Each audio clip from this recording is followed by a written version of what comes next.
बच्चों आज हम लोग सॉलिड स्टेट के अंदर सेल के बारे में समझने वाले हैं कि सेल क्या होता है और सेल के टाइप्स क्या है और सेल के अंदर एटम्स किस तरह से लोकेटेड होते हैं। ठीक है, तो हम लोग स्टार्ट करते हैं। सबसे पहले तो सेल की डेफिनेशन से हम लोग स्टार्ट करेंगे। तो सेल किसी भी सॉलिड का वो सबसे छोटा स्मॉलेस्ट पोर्शन है जो एक मिनिमम ज्योमेट्री को होल्ड कर रही है। मतलब कि बेसिक ज्योमेट्रिकल फिगर जो है जो सॉलिड के अंदर इंटरनल एटम्स या उसके कंस्टिट्यूएंट पार्टिकल्स के थ्रू होल्ड की गई है वो होता है सेल।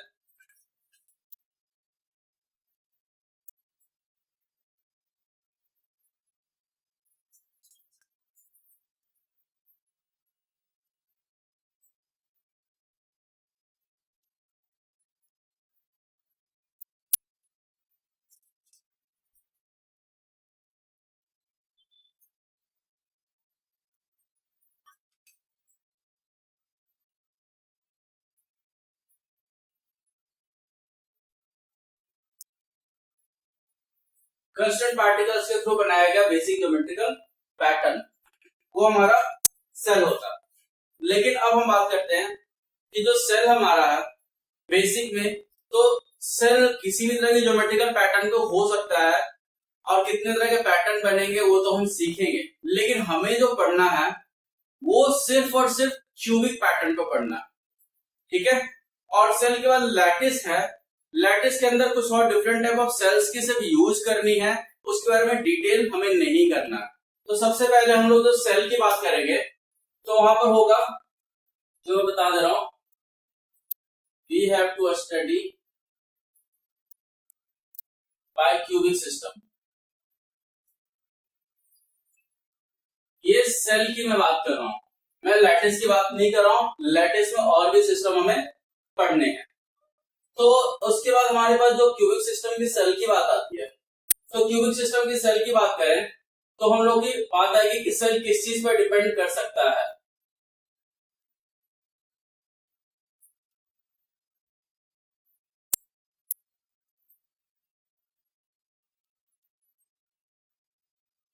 एक सेल डिपेंड जब करेगा तो बेटा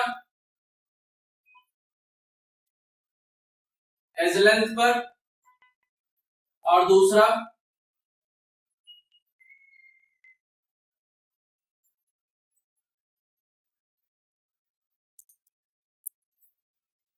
angle between the different ages. तो अब यहां पर एज लेंथ की बात आ गई है तो यहां पर हम लोग सारी चीजें समझ जाएंगे कि कैसे सेल चेंज हो जाएगा और एंगल चेंज होगा तो कैसे वो सेल चेंज हो जाएगा।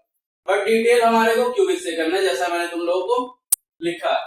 तो अगर बात करते हैं यहां पर हमारा एक जनरल सिस्टम बनाते हैं, ये हमारा ए, ये बी और ये सी। अगर एज लेंथ ए बी और सी है, जहां पर मैं ए को ले रहा हूं लेंथ, बी को ले लेता हूं ब्रेथ, सी हमारा जो है हाइट ले लो। तो तुम्हें ध्यान रखना बेटा, ए के सामने का एंगल अल्फा, बी के सामने का एंगल बीटा और सी के सामने का एंगल गामा। हम इसी चीज पर ऐसे ही इसको डिनोमिनेशन में यूज करेंगे, क्योंकि अल्फा बीटा और गामा एक्चुअली में लेंथ ब्रेथ और हाइट के अकॉर्डिंग किया गया। ए बी सी तो सिर्फ एक नंबर वैल्यू होगी, तो हमें लेंथ ब्रेथ और हाइट के अकॉर्डिंग वो डिनोमिनेशन यूज करना है।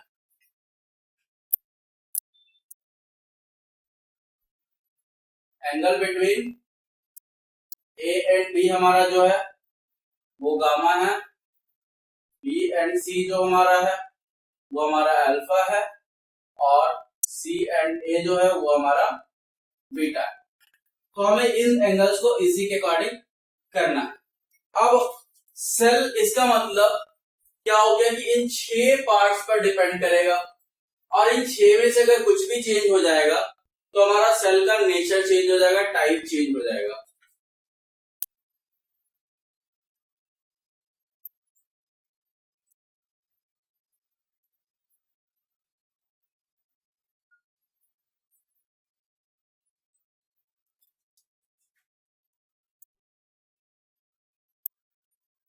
ये सारे 6 मिलकर के एक यूनिट सेल को कैरेक्टराइज करेंगे। इसके बाद बच्चों हम लोग आते हैं सेल के टाइप्स पर। तो टाइप्स पे हम लोग वही क्यूबिक के बेस पर ही सारा सिस्टम पढ़ने वाले हैं। तो सिस्टम ही हमारा है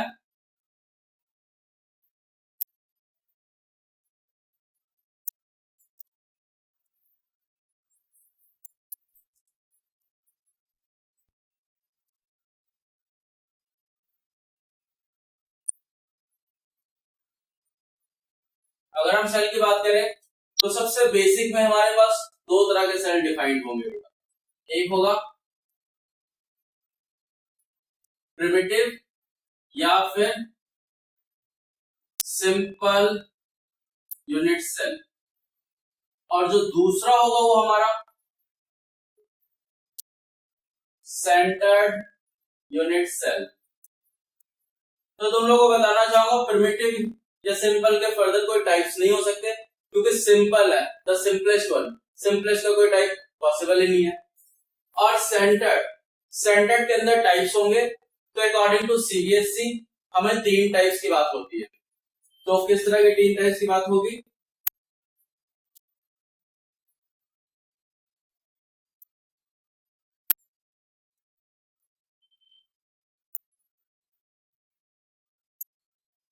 बॉडी सेंटर्ड यूनिट सेल, दूसरा जो होगा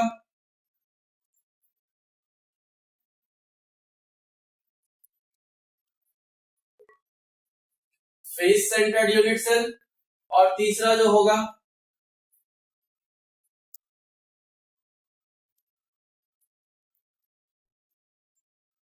एंड सेंटर्ड यूनिट सेल। हम लोगों को इन सब के बारे में अच्छी डिटेल लेनी है, तो एक एक करके मैं डिटेल के ऊपर में आता हूं। बच्चों प्रिमिटिव यूनिट सेल की अगर हम बात करें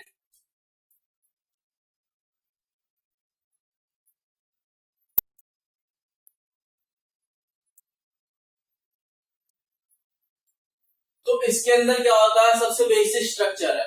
इसका मतलब है कि जो कंस्टिट्यूएंट पार्टिकल्स है वो बिल्कुल बेसिक पॉइंट्स पर होंगे, उसके अलावा कहीं पर भी नहीं होंगे। अब बेसिक पॉइंट्स एक 3D ज्योमेट्री की हम बात करें तो सिर्फ और सिर्फ कॉर्नर्स होते हैं, यानी जहां पर एंगुलर सिस्टम बन रही है वहां पर ही बेसिक पॉइंट बनेगा। तो बेसिक पॉइंट पर हम उसी चीज को लिखने वाले हैं,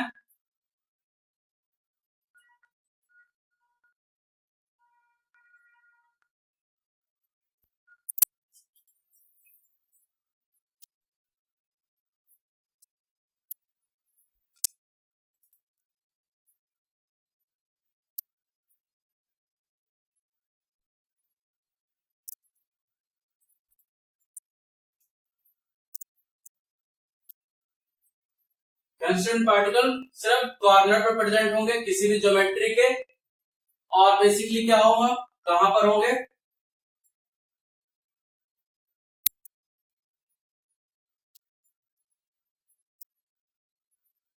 एंगुलर पॉइंट्स। जहां पर भी तुम्हें एंगुलर पॉइंट्स दिख रहा वहां पर समझ जाना कंस्टेंट पार्टिकल प्रेजेंट होंगे। बाद में हम उस पॉइंट का भी नेम करेंगे जब मैं लैटिस तुम लोगों को बताऊंगा उस टाइम पर। तो इसके अंदर अगर एक सिंपल क्यूब की बात करते हैं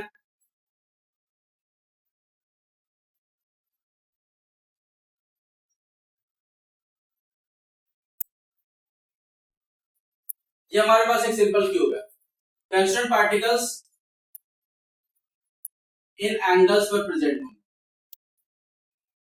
मतलब कि कॉर्नर्स की प्रेजेंस की बात करो बच्चों तो रियलिटी में कंस्टेंट पार्टिकल की प्रेजेंस अगर हम देखते हैं तो कुछ ऐसा होगा कि कंस्टेंट पार्टिकल्स जो हैं वो इस तरह से प्रेजेंट है, एक दूसरे के पूरे कांटेक्ट में रहेंगे वो, मतलब इस तरह की एक्चुअल प्रेजेंस होती है उन लोगों की।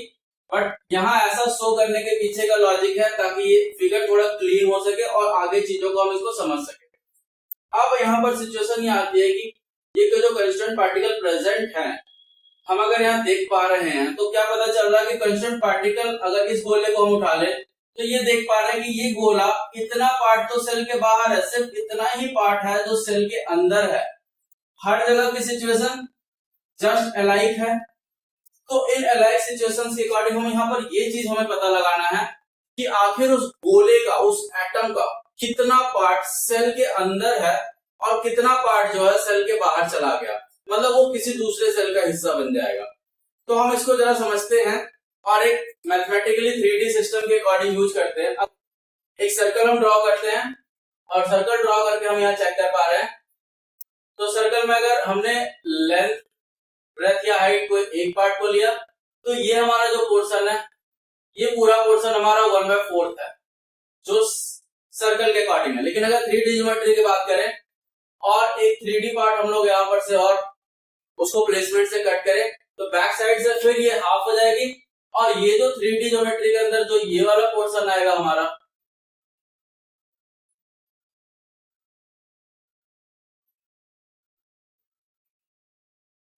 या फिर ये वाला कोई भी ले लो, ये हमारा बनेगा part of corner inside unit cell और ये 1/8 होगा ऑफ द स्फीयर। स्फीयर का 1/8 पार्ट होगा। इसका मतलब सेम सिस्टम यहां पर आ रहा है, ये सारे जो अंदर दिख रहे हैं तुम्हें वो सारा का सारा 1/8 होगा। तो यहां अगर बात करते हैं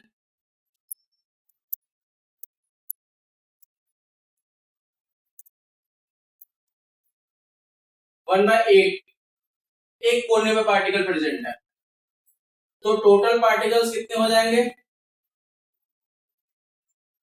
1/8 इंटू 8 कॉर्नर यानी 1 पार्टिकल।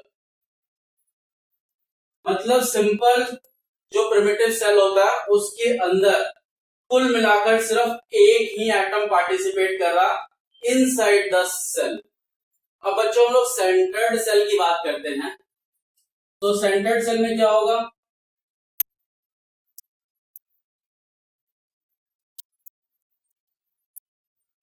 जो कंस्टिट्यूएंट पार्टिकल्स होंगे वो कॉर्नर्स पर प्रेजेंट होंगे और सेल के अंदर किसी और तरह की जो किसी ना किसी लॉजिक पर सेंट्रल पॉइंट बन रहा हो मैथमेटिकल सिस्टम के अकॉर्डिंग, उन सेंटर्स पर भी प्रेजेंट हो सकते हैं, सारे पे हो सकते हैं या किसी एक पर भी हो सकता है या सम ऑफ फ्यू में हो सकते हैं।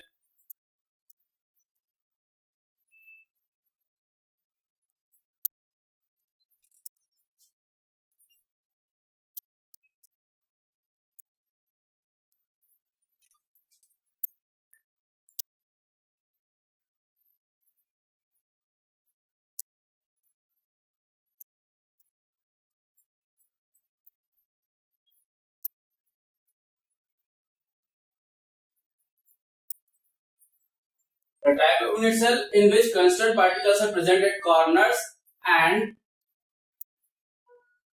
at any or more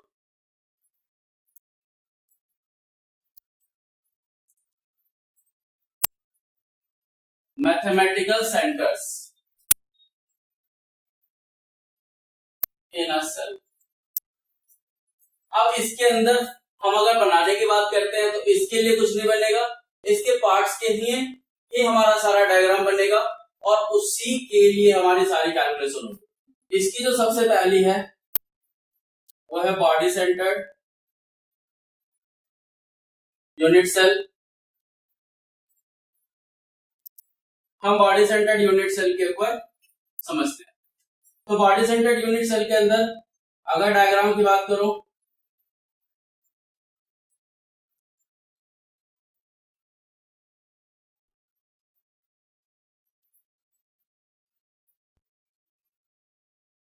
तो कांस्टेंट पार्टिकल्स पहले तो कॉर्नर्स के ऊपर है, इस बात को तो ऑलरेडी समझना है।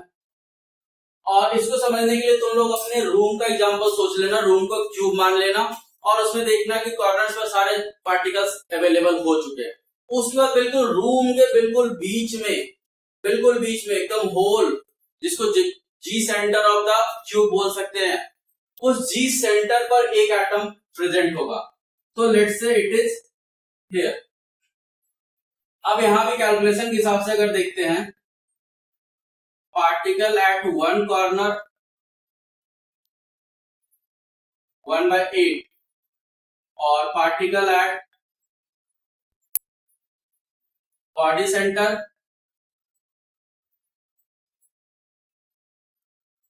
दिस इज इक्वल टू 1, तो टोटल पार्टिकल्स कितने हो जाएंगे 1/8 into 8 corners plus 1 at the body center. That means the total will be 2 particles. तो ये हमारे बॉडी सेंटर की बात होगी। उसके बाद हमारा नेक्स्ट जो है वो हमारा क्या है, वो है फेस सेंटर्ड यूनिट सेल।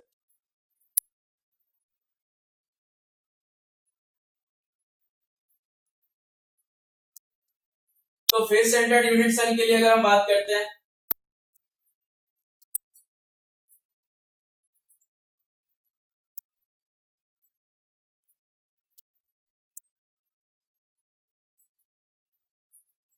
तो बेसिक स्ट्रक्चर के अंदर तो कॉर्नर्स पर तो पार्टिकल्स होंगे ही, इसीलिए तुम लोग अपने रूम को एज्यूम करो और रूम के हर एक वॉल्स इवन सीलिंग और फ्लोर को भी चेक करना है।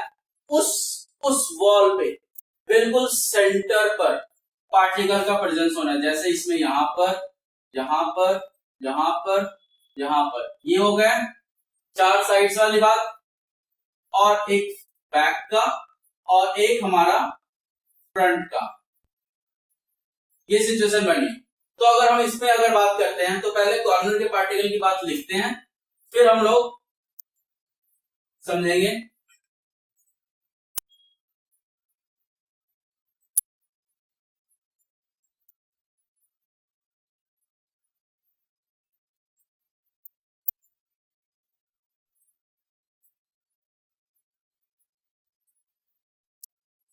एक फेस के सेंटर पर पार्टिकल को कैसे हम समझते हैं, तो बेटा सोचो कि एक रूम है, सपोज दैट उसकी वॉल ये रही, मैं अपने हैंड को एग्जांपल में लेता हूं, ये हमारी वॉल है, इस पर एक सेल यहां बीच में लगाना है, सॉरी एक एटम बीच में लगाना है, और इस एटम को बिल्कुल सेंटर से अटैच करना। तो सेंटर से अटैच कर दे, एटम का आधा पार्ट इस साइड आएगा और आधा पार्ट इस साइड चला जाएगा। और अगर सेल का अंदर का हिस्सा हम इधर लेते हैं तो सेल के अंदर तो सिर्फ आधा पार्ट ही आ रहा उस एटम का, मतलब हाफ पार्ट। तो एक फेस पर हाफ पार्ट आएगा हमारा एक किसी कंस्टिट्यूएंट पार्टिकल का। तो अब टोटल पार्टिकल्स अगर करते हैं हम,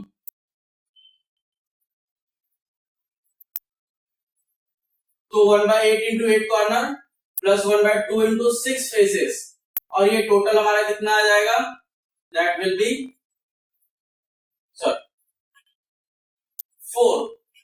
तो ये हमारे फेस सेंटर के अंदर की बात है कि टोटल पार्टिकल्स हमारे 4 वहां पर एसोसिएट हो रहे होते हैं। लास्ट जो हमारा वो है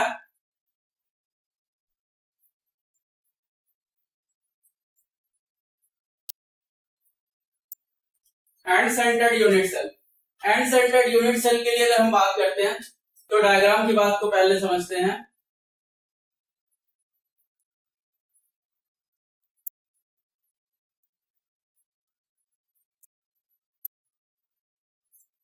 बेसिक सिस्टम तो वही है कि कॉर्नर्स पर पार्टिकल्स तो होंगे ही होंगे, और इसलिए भी जरूरी है ये क्योंकि अगर कॉर्नर्स में पार्टिकल नहीं है तो फिर सेल की ज्योमेट्री बनेगी ही नहीं। उसके बाद एंड सेंटर्ड ये बोलता है कि किसी एक पेयर ऑफ ऑपोजिट फेस पर पार्टिकल होगा। तो मैं इस पेयर को ले लेता हूं, एक ये और एक ये, कोई भी एक पेयर हो सकता है, तुम इन दोनों को ले सकते हो या फ्रंट और बैक को भी ले सकते हो, किसी भी एक पेयर ऑफ ऑपोजिट फेस उसके सेंटर पर। तो इसके अंदर पार्टिकल की कैलकुलेशन की बात करते हैं।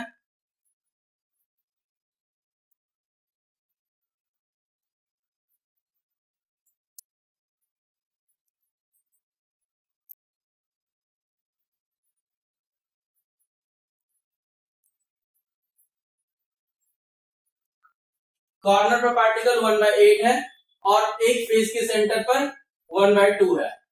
तो फिर इसमें अगर हम टोटल पार्टिकल्स की बात करें तो 1/8 into 8 corners plus 1/2 into 2 face centres, क्योंकि इसमें सिर्फ ऑपोजिट पेयर ऑफ फेस पर है, that means total particle will be 2। तो ये हमारे सेल के अंदर की बात हो गई कि सेल के अंदर पार्टिकल किस तरह से लोकेटेड होते हैं। नेक्स्ट वीडियो में बेटा मैं सेल के ऊपर लैटिस पे आऊंगा जो सेल के कॉम्बिनेशन से बनता है। तो कैसे वो लैटिस की फॉर्मेशन होगी, कितने तरह के लैटिसेस होंगे, ये सारी डिटेल हम अपने नेक्स्ट वीडियो में करेंगे।